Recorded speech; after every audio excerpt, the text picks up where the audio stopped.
Yeah, that's really interesting, you saying that you guys went into it without a game plan. And I'm thinking about JoJo Siwa's recent interview with the Call Her Daddy podcast. And she said because she was able to watch the show and be a fan, she kind of went into her experience with a game plan. And she describes this moment where she tells her mom, it's not a bad thing that I'm always on the bottom of the pyramid. It's actually a great thing because it gives me more screen time, and then it makes the entire episode about me. So she kind of had this like very interesting vantage point that I don't think the original group of girls had. Do you think that if you kind of were able to experience it from afar and then join it, it would have been easier to deal with the criticisms from Abby or, not being at the top of the pyramid? Oh, absolutely. I kind of envy the people who watched it, created a game plan, and then went on knowing exactly what they wanted to do.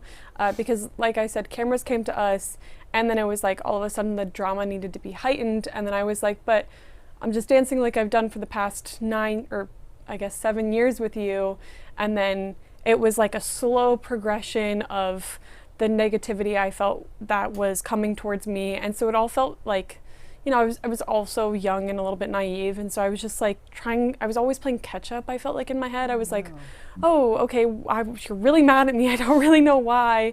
And so I think if I had come at it from a different angle and, like you said, been, far away from it and then approaching it, I think I definitely would have put some, just some mental walls up. But I didn't put any. I was completely vulnerable at all times because, like I said, I was playing catch up. I wasn't aware of what was going on day to day. Yeah, I also feel like at that age and at that time where you're a young kid, so it's not like you really know how to do emotional manipulation or anything. And also back then it's not like there was a ton of reality TV to watch, so it's not like you could be taking notes. All you knew how to do was be yourself. Exactly. And I kind of wonder, because since you did have and you are grateful for that experience, is there ever a part of you that's kind of oh, I would like to reapproach or re-enter reality TV? Really? Well, reapproach reality TV? I don't know. I was like, all right, Andy, you just have the clubhouse. What's happening? Okay. I thought you were going to say, I always say I wish I had experienced it as an adult, because I feel like I would have had a completely different perspective, even as a teenager.